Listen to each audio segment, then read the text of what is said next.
I'm Sarah Dessen, and I am a mom and a wife and a corraler of chickens and an owner of dogs and a manager of daily household chaos. And I'm also a writer with my 11th book, The Moon and More, coming out in June 2013. I must admit, I have a bit of an addiction problem, might need a 12-step program, but I'll just tweet as something appeals to me. I mean, definitely I tweet more in the morning when I'm watching Good Morning America because I'm obsessed with Good Morning America.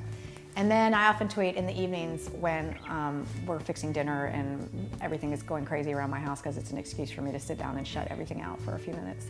I think right now, the last I checked, I have about 209,000 followers. It's kind of my water cooler. Now that I have a life where I spend the mornings with my daughter and the afternoons by myself sitting in front of a computer, I miss that aspect of having coworkers and people to talk about pop culture with. So I have a community of people, especially other authors. I have a lot of other YA authors that I follow on Twitter and who follow me, and we kind of converse all day long about the trials and tribulations of writing. I'm a little biased, of course, but I think I have the best fans in the whole world. One of the coolest things that I've been seeing over the last couple of books is people getting tattoos of different quotes from my novels. Just Listen has been a very popular one. There was a girl in California that got "Don't think or judge, just listen" on the back of her neck and came through the signing line and lifted up her hair so I could see it. And there have been a couple from The Truth About Forever as well. I don't have any tattoos, so I find that to be incredibly flattering, that someone would think so much of something I wrote that they would want to put it on their body. It's a little overwhelming, but also very cool.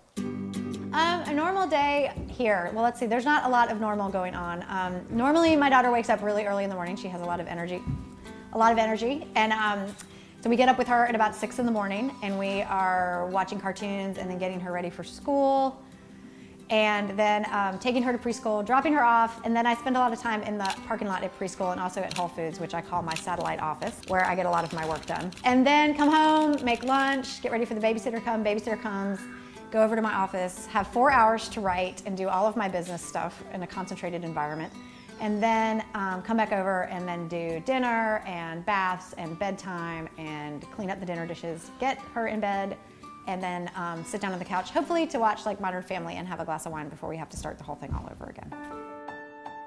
The Moon and More is about a girl named Emaline who has grown up in a small beach town and is about to go off to a state school in the fall. But then, as so often happens in my books, one summer changes everything.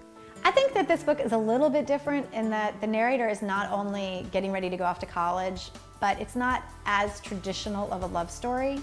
It sort of shows my maturity as a writer and that I'm sort of able to change a little bit. I hope people can change along with me. I've just started another book. Usually what happens when I finish a book is I'm so sick of writing and everything, and it was usually very hard at the end that I swear I'm never going to do it again.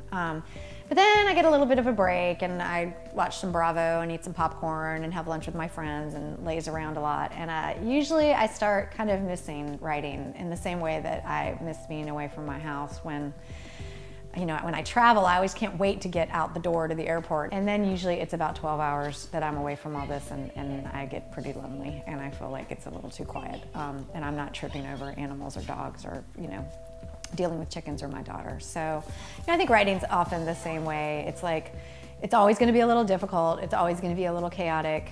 And there are gonna be days that you just wanna be tearing your hair out. But at the same time, you wouldn't wanna be doing anything else.